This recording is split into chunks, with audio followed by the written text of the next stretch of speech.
it would appear that I am streaming live via my laptop on my Twitter account. Hi, Twitter, if you're watching, on my personal Facebook page, on YouTube, my YouTube channel, and also Twitch, which is a gamer platform. If you know anything about PewDiePie, I love saying PewDiePie. So PewDiePie has a Twitch channel for sure. So now it looks like I'm streaming, but over here, when I go over here, it's saying these are all offline.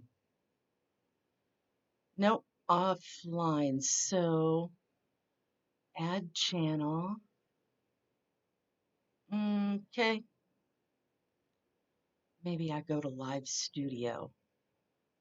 And, oh, it's accessing my camera. Oh, wow. That is awful.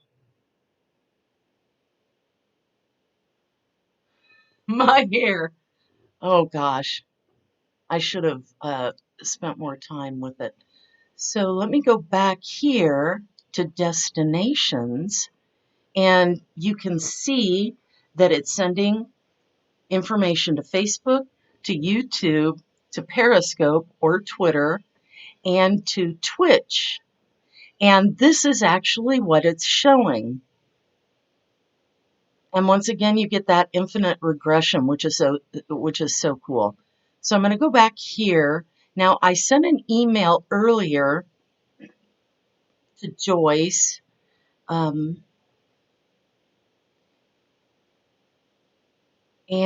I'm going to have to go back because I should cover this up. So I need to open my inbox. Oh no, I need to go to I need to go to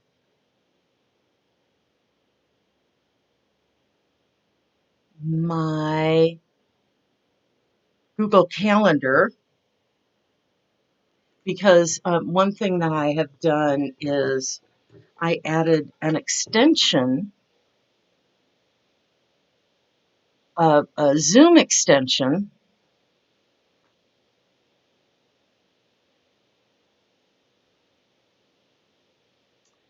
So what I want to do now is go to my Google Calendar, as I mentioned.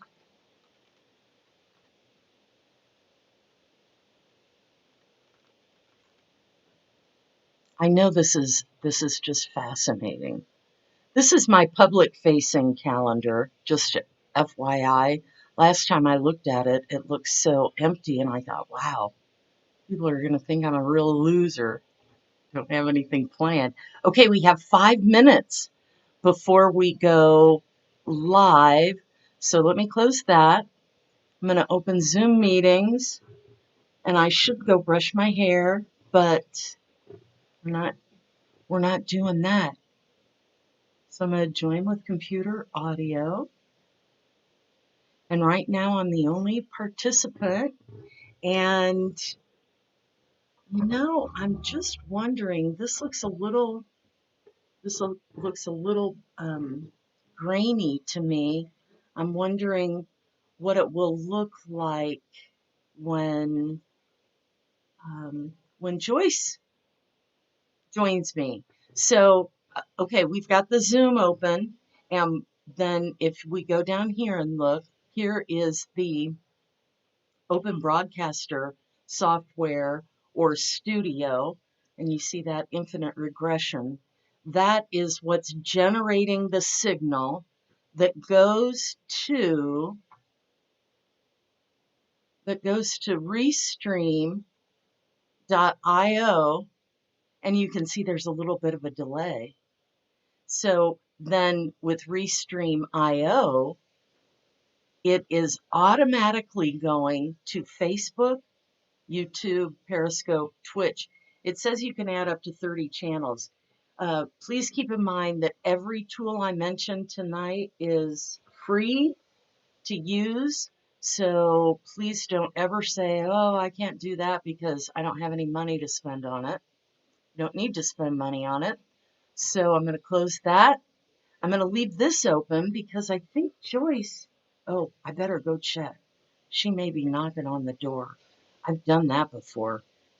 No, I don't see anybody knocking on the door.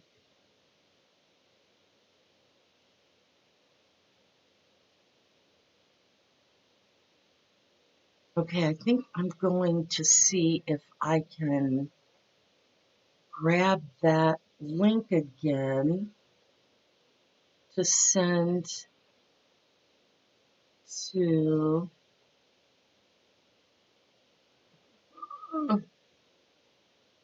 oh, I do have all these sites pulled up to talk to her about that. Now, let's see if she's joined yet.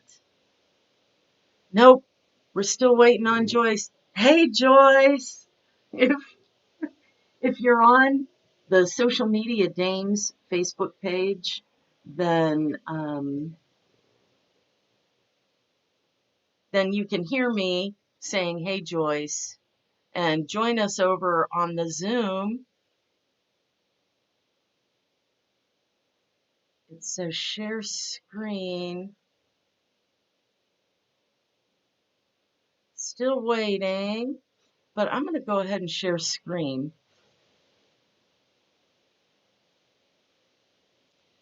So we can see this presentation better. Hoping that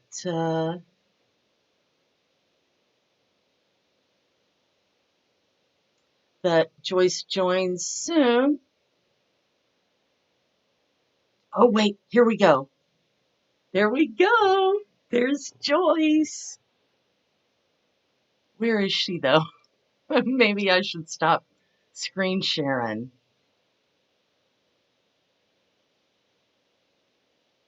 Okay, I just unmuted Joyce. Let me get out of screen sharing. Hi, I hear you. Hello, I'm here. I can see you. Can you see me? Yes, I can, and I can Yeah. see you, and I need to get out of screen share mode. Okay. Unless you would like to jump right into your presentation. Whatever works. I am here to do whatever we can do. Okay. Well, I just want to remind everyone that anyone watching across the simulcast that on March 12th at 5 o'clock, the governor put a kibosh on my Social Media Dames Unconference that was supposed to be on Friday the 13th. I want to give the storytellers an opportunity to share the stories that they were going to share in person at Launch Fisher's on that fateful day. And so I would like Joyce to just share the story that she was going to share, and then we'll have a discussion afterward. Is that good with you? That sounds wonderful. Okay, So let me get to present and see what happens. Okay, let me see if okay. I can Ooh. move this up. Okay. I see a whole lot of sunflowers. Take it away. Okay. Well, thank you. And you can hear me because I just couldn't hear you very well, Amy. Yes. Amy, can you hear me? Yes. Okay. Excellent. Okay. Let's see. Where do I start? 11 years ago, my daughter was 33 years old. She had just finished her residency in naturopathic medicine. Her son was 15 months old, and she was told she had 18 to 24 months to live. She was told she had ALS. I don't know about anybody else, but I knew nothing about ALS back then. But what I was soon to learn was that it would either slowly or rapidly take every bodily function my daughter had, except for her brain. She could still think, and there was nothing we could do about it. Needless to say, we cried. I don't remember coming up for air until at one point Jenny had a real aha moment, and she had decided that she really had two choices.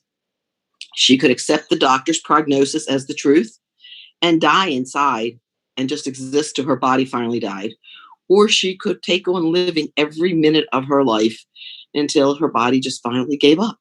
And she chose option two. Um, she made the choice to ignore the doctor's prognosis. She made the choice that she was committed to staying in the present and not giving any more energy over to the disease. But no matter how strong her resolve was, she really needed to, she needed support. She couldn't do this alone. So she really had to get her community to accept the fact that she had accepted that she was dying, but she was committed to focusing on living. This was not an easy task for me. I'm sure all the mothers out there listening can imagine it was just the mother's worst fear, the possibility of burying your child. And but Jenny's determination helped me accept that we really only had these two choices. There was no option three. So somehow or another, I was able to shift my thinking. And through that, Jenny was taking her life back, and I had a path to move forward on. But one of the things though that was very interesting was that there was 3 months that Jenny went through tests to see whether or not this really was ALS, because the doctor was too young for the typical ALS patient. So during those 3 months, I told nobody. I just didn't want the universe to keep hearing Jenny's name and ALS in the same breath. So once we accepted the reality, and the doctor said after 3 months, it is ALS, there's nothing else, I needed to start telling people. But what my experience was is when I would tell people is, one, I would cry like out of control. And the people I were telling, they didn't know how to react. And they were turning to me to try to help them handle it. And at that point, I didn't have the bandwidth to do that. I had no ability to help them. So I've started Googling stuff, and I'm not sure how I actually found it, but I found that the ALS community in Indianapolis was going to be having a walk. And I think that was about only 6 or 8 weeks from the point I discovered it. And so I thought, I'll start a team. Then I found out that their social media or networking, or however you want to call it, they had a website set up that you could input email addresses, and then you could send out emails. And then that person would get the email with the link to the association, so they could go directly there and participate in the walk if they wanted to. So I wrote a letter telling everybody about Jenny's diagnosis, and then telling them about the walk and asking for their help. And I took every email that anybody had ever given me and inputted it into that. And so it was amazing. The support was just phenomenal. People came out of the woodwork to help, and people then knew what was going on. That I didn't have to explain it. They didn't have to ask me questions.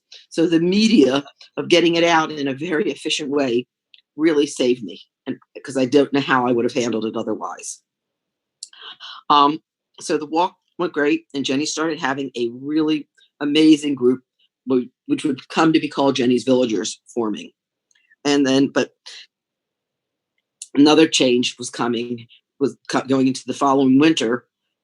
Jenny was still walking and she was still driving, but it was becoming really clear that she shouldn't drive in the winter, because even though she could still drive under normal conditions, what if she got caught unexpected and we had a snowstorm where she was in somewhere and came out and couldn't clear her car.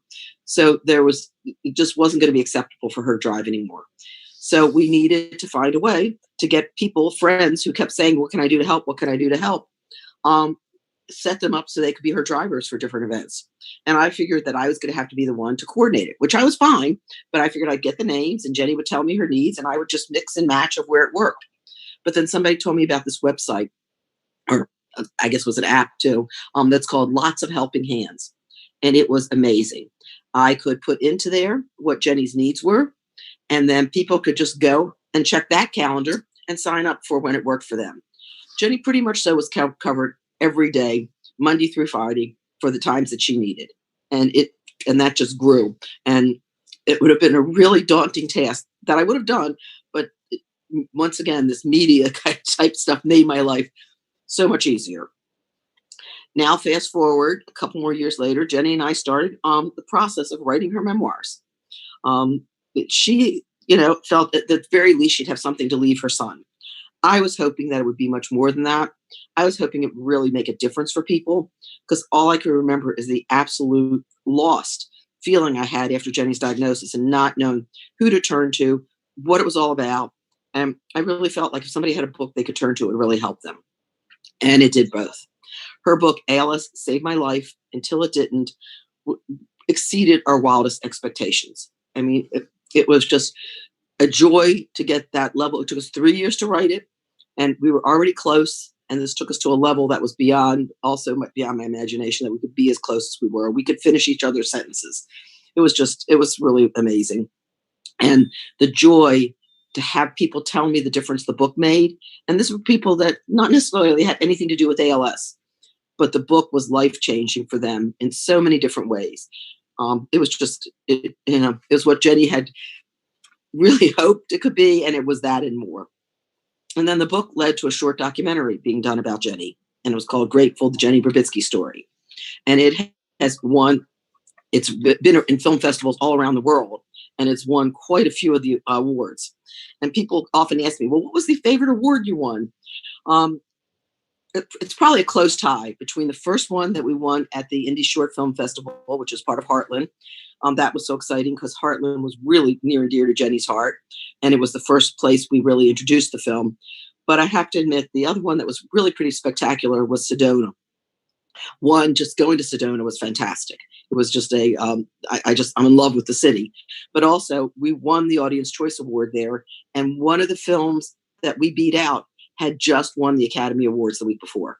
So we got an award above an Academy Award winner. So that was pretty phenomenal for me. So it was pretty perfect. So the book has taken on, and there's so many people that have read it. The film has gone around. And how do we do that? It wasn't just by ourselves. It was social media.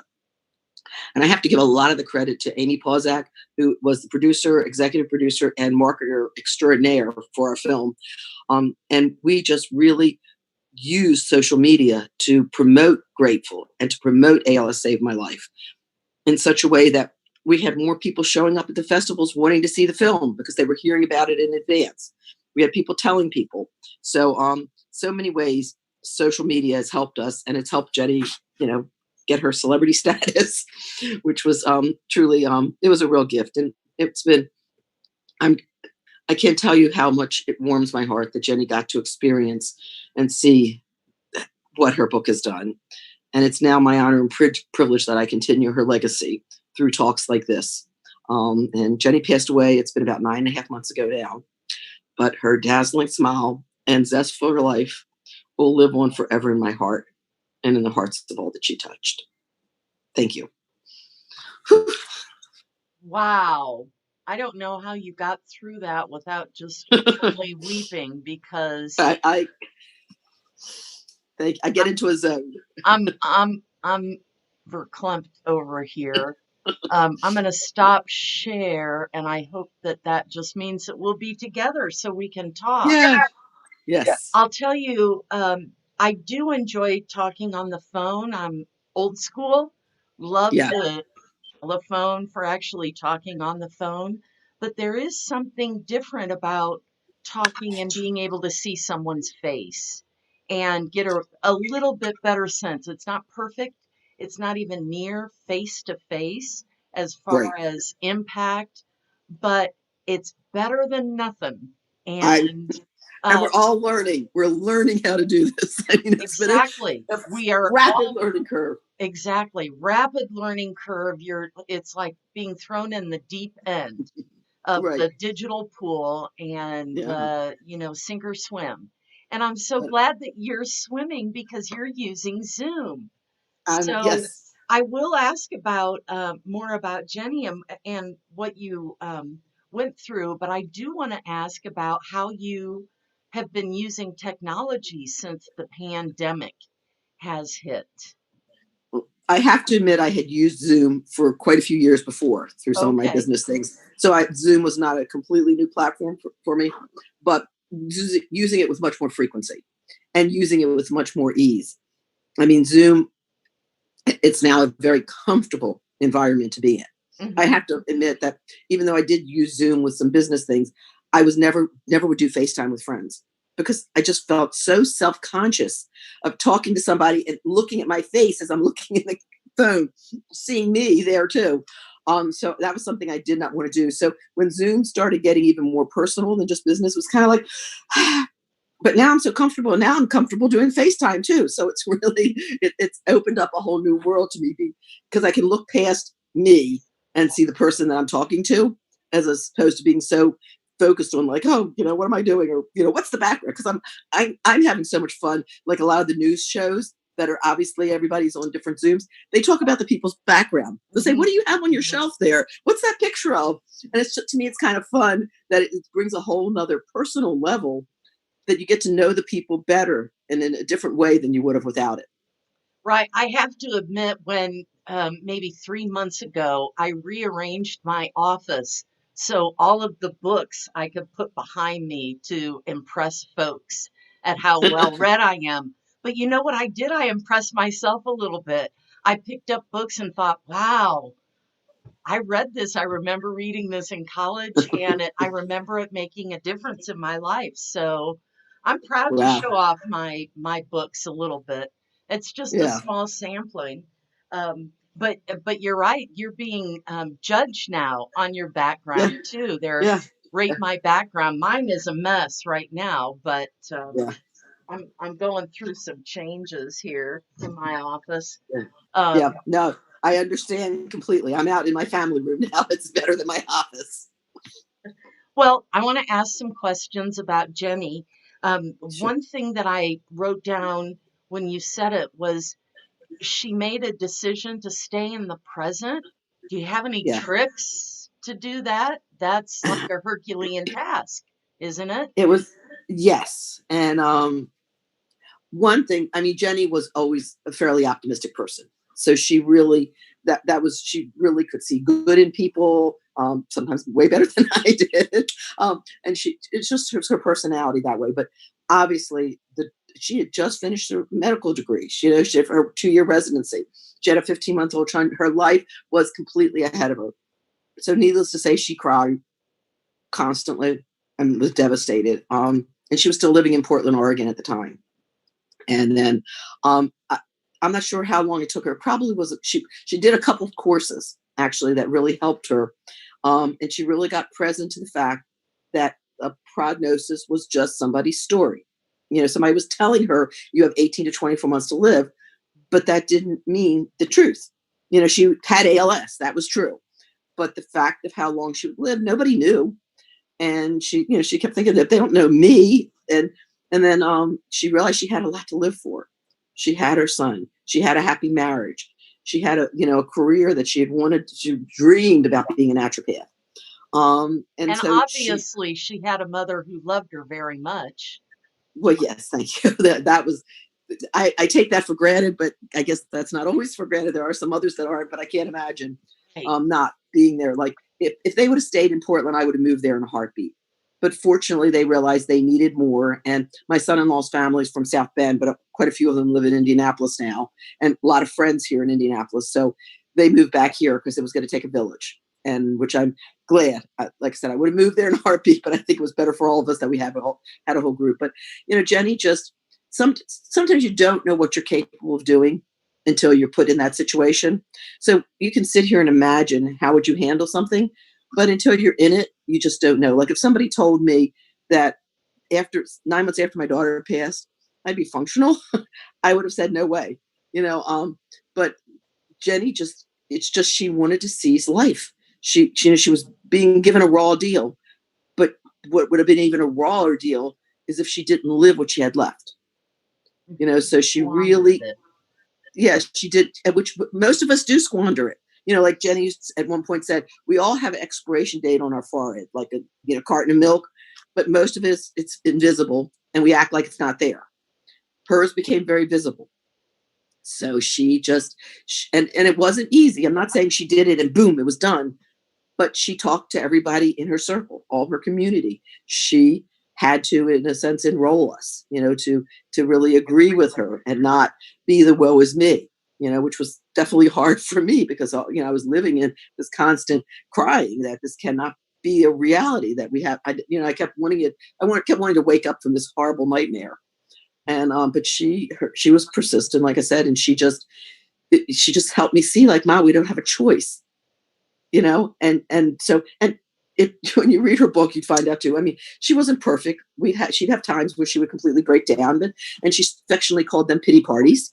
And she would have some colossal pity parties, and so would I. I mean, there would be times that I was all smiley and wonderful at her house, and I'd get in my car to drive home, and I just break down hysterical crying the whole drive home, and be like, "Where did that come from?" Because I thought I was okay, but the reality would hit me. So, I mean, I don't want anybody to think that we weren't human. I mean, we definitely went through some pretty hard times, but she had a You strong family mentioned unit. you mentioned lots of helping hands. Yeah. How did you find that website? Did you just stumble oh, Actually, somebody else shared it with me. okay. Because And what can you talk about it a little bit? It's the first time I've heard of it. oh, it's wonderful, and I don't know if there's a way to share the link, but I can do it. But I it can be will. for any. I'll share the Okay, link across some of the okay, so the platforms that you know what you're talking about. I know, yes. but you Well, share it. no, I don't, but I'll get it to you so you can do it. Yeah. okay. No, but it's a website that it was been in existence before us, so we didn't design it. And I don't know how long before I found it, but it's just anybody that has needs. It doesn't have to. It's not for just ALS people. It's for people that have needs, and you literally can go in there. You set up an account, and then you schedule. There's a calendar you can schedule, and you can schedule things like needing people to come there, or meals, or any number of things you can schedule that what your needs are. And if you just need it Tuesday and Thursday, you can schedule that. And then you have a link that you can share with people, and they go to that link, and then they can join in and become part of your team. That's part of the Okay. so, but they can't get into you've got the privacy that nobody can get in until you've accepted them. Okay. Like if somebody went to lots of helping hand and wanted to search for Jenny's Village, they'd find it, but they'd see nothing because they'd have to request it, and then the link would come to me saying, could they join? All right. So, but I've referred it to many people, and I tell you, it actually, unfortunately, a month after Jenny passed, I had to have surgery, and one of Jenny's friends organized it for me because I'm single, I live alone, and who's going to take care of me? So she set up a lots of helping hands account for me, so people could sign up to either be with me the different days that I needed it, or bring me a meal. So I had meals every day for like 3 or 4 weeks. I loved it. And I really didn't want people just standing here staring at me. So people were set up, and they had like a 4-hour span that they would be available if I needed them. But if I didn't need them, they Very wouldn't come. cool. Very So, and cool. I could arrange all that. So lots of helping hands, recommended highly for anybody that needs something like that. Well, I'm so glad. I'm always learning, and that's a great thing to learn Yeah. about. You mentioned something about when you first started sending um, Grateful to different film festivals that you were very tenacious with your emailing. Did you just literally go through all of your emails? Okay. Those are two different things. The Oh, okay. emailing was for the ALS walk. I'm sorry if I didn't Okay. wasn't clear. Okay. It was the first walk, and it was my way of letting everybody in the world that knew me know that my daughter had Okay. ALS. So that was it. What we did really aggressively for the film was Amy, another social media lady, wizard quiz Amy. She knew lots of people because she's done other films. Grateful was not her first film. So she had a whole network of people that she networked to. So we were getting into people of festivals before we were going there. So like when we had the festival in Sedona, people that Amy knew, and then I would find links to people that I knew, or tell people I knew people in Phoenix and in Scottsdale. Well, and some people drove up for the film. So, letting people know ahead of time. So we kind of gathered up as much support as we could of people showing up to the film that knew us, So in the cities. emailing for the ALS walk to also get the information out, did you send it to friends and family and just any? Everybody, because Okay. I was also asked. It was through the ALS website that we had. I Okay. created a page. I created within their page. I created my team that I was in telling. My biggest goal initially was to tell people that Jenny had ALS. I didn't want to. I just didn't want to have that one-on-one contact of needing to explain it, because at that point I couldn't do it without crying hysterically.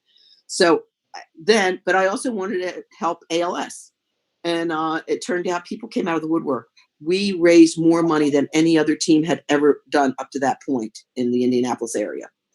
So have you So had it ice was. water dumped on your head? Is that I'm sorry. Say that again. I have lost you you. had ice water dumped on your head as part of this? I I have been the mother watching and taking films. I have not done it. Okay. All but right. but the ALS challenge was one of the best things that ever happened to Jenny with this whole thing, because it, actually even more than Jenny, but to her son, because he, I don't think he was embarrassed by Jenny, but yet by the time the Ice Bucket Challenge came around, Jenny was in a wheelchair and she had difficulty with her hands. And Philip would tell his friends, "My mom has a floppy hand disease," because there was just a definite, not a complete discomfort, but a little awkwardness. But with the Ice Bucket Challenge, Phil challenged his entire school and they took it on. And they went outside on a beautiful day and they had buckets that I think it was at Home Depot. They were orange buckets filled with ice water lined up. And they did it. It was so brilliant. Each class, the students, anybody that donated money towards the ALS Association, it could have been a nickel, got their name put in a hat. And two people in each class name were pulled, so they got to dump ice on their teacher, the ice bucket on the Oh, teacher. on the So teacher. we're That's all amazing. out there, and then the teachers were all lined up, and Philip's teacher was first. And of course, Philip got to do it with one friend he picked, and then all the other ones went along. Well, by the time that was over, Jenny was a hero to his friends. She was like a rock star. So it changed his whole attitude in the school. The kids came up to Jenny and weren't uncomfortable. It just created such, awareness that it wasn't, beyond measure for as far as money worth, what it was worth. And so what's next for the book? Are Well, you going on a whirlwind well, book it's called tour coronavirus. after Coronavirus, the virus is over, I yeah, guess. it's really put a kibosh on things. I had Yes. been spending. I know there's a lot more that I want to do with the book, but I kind of just was staying on the bandwagon of the films and going to as many festivals as I could. And we had lined up even more because, major festivals only want to film after the first year, but there's other festivals that you can get into even if the film, because they want new releases. They want to have specialness at their festival. So, Okay. but we were going, and I had been going to quite a few still other film festivals. And in March, besides your event, I had 4 events lined up that I was going to because of the film and bringing the book to be able to promote both. And so that kind of rug got pulled out. And then Kibosh actually is a the one, great word. Kibosh is a yeah, great word to use. yeah.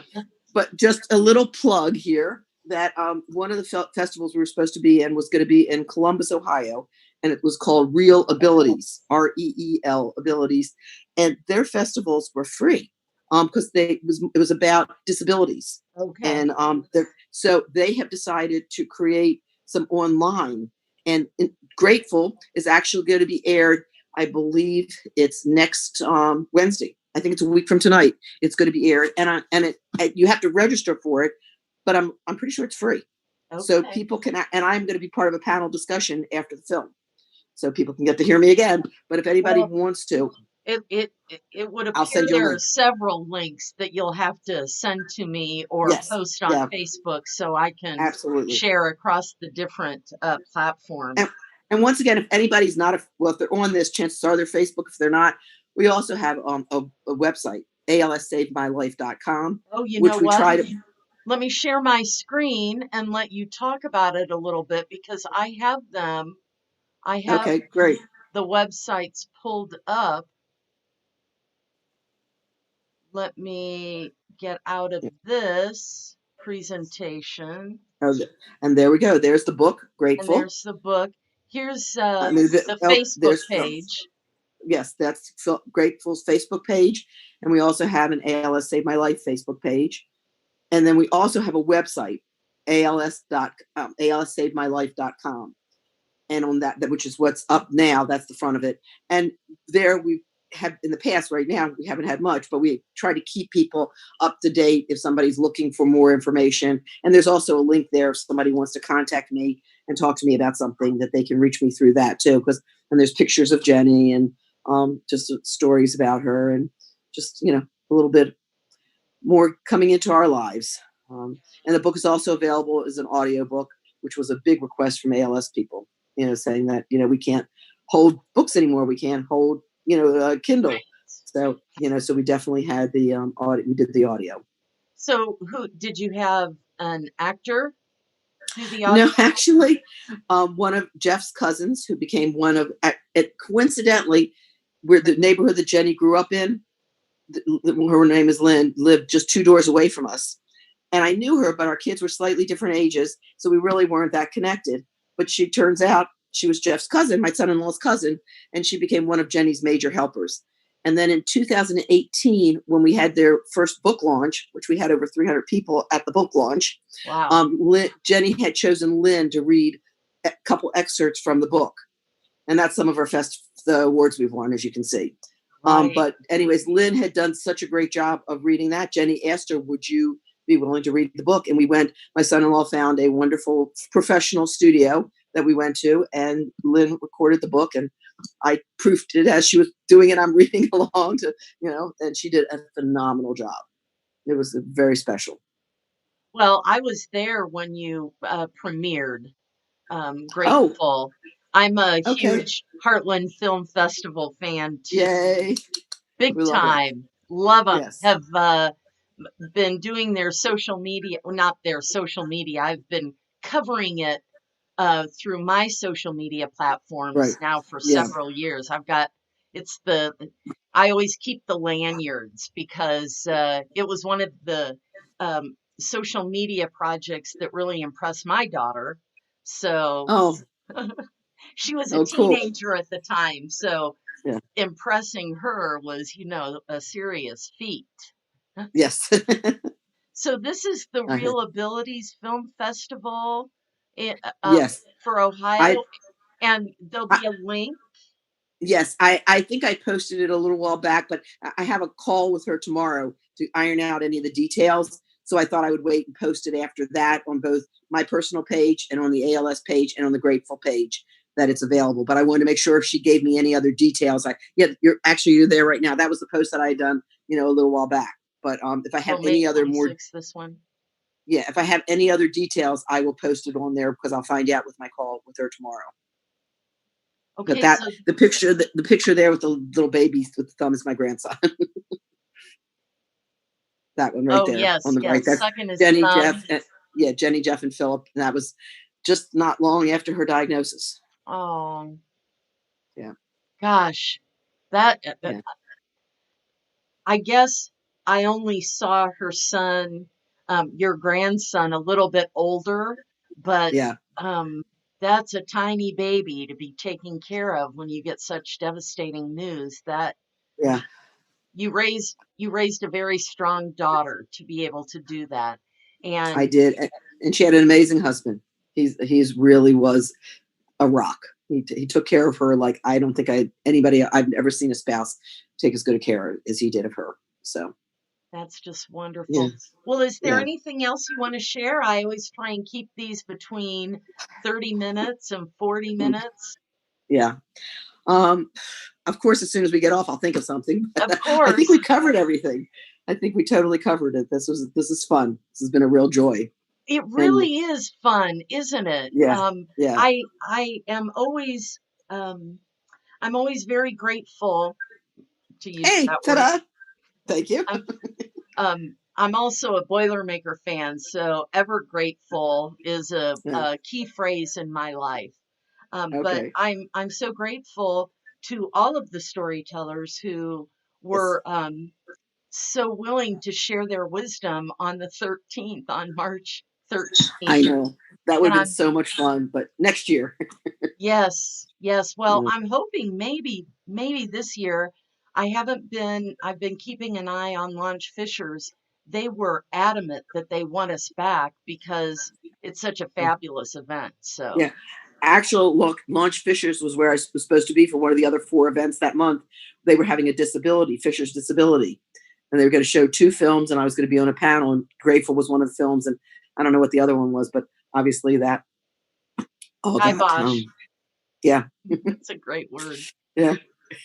Well, for those of you watching, keep an eye on some of these posts, and I'll make sure that the links get up so that you can get access to the book. and you have access to the website. And if you want to learn more about the movie, the I'll just make sure to post those links as across all the social media platforms. But thank you Excellent. so much. Thank you. And if anybody wants to reach out and talk to me, I am more than willing. I mean, especially people that are unfortunately going through ALS. Like somebody who told us very early on in Jenny's diagnosis, welcome to a club that nobody wants to be a member of. Right. And I'm So, but sure that it's I'm here if anybody wants to talk. If anybody wants to ask more questions, this is what keeps me going. I just love to promote the difference, how Jenny handled things, and how it can. Right now, there's no cure, but I guess the best thing, next best thing, is trying to live your life as best as you can because it's a horrendous disease. So, well, I admire your strength for carrying on her legacy and promoting her thank you, mission. So thank you. It's thank been you a so joy. much. Okay, I'm thanks, gonna Amy. bye Bye. bye. Okay, so I've ended the meeting and I am still, though, simulcasting live on these different platforms. So I'm going to go here to Restream IO and just, once again, oh, it looks like somebody, I'm not sure if that's real-time data. I'm going to look into this. I know last time there were several views on Periscope, so I'm going to have to figure this out. So I'm going to turn off restreamio.io to end the simulcast across the different platforms, but I'm still on OBS. So I have to go over here. I wonder what fade does. I'm going to have to really look at this platform because this looks like a very robust broadcaster software, and it's open source at zero cost, and it looks really groovy. I'm going to have to look into it. But for now, I'm going to hit stop recording here and stop streaming.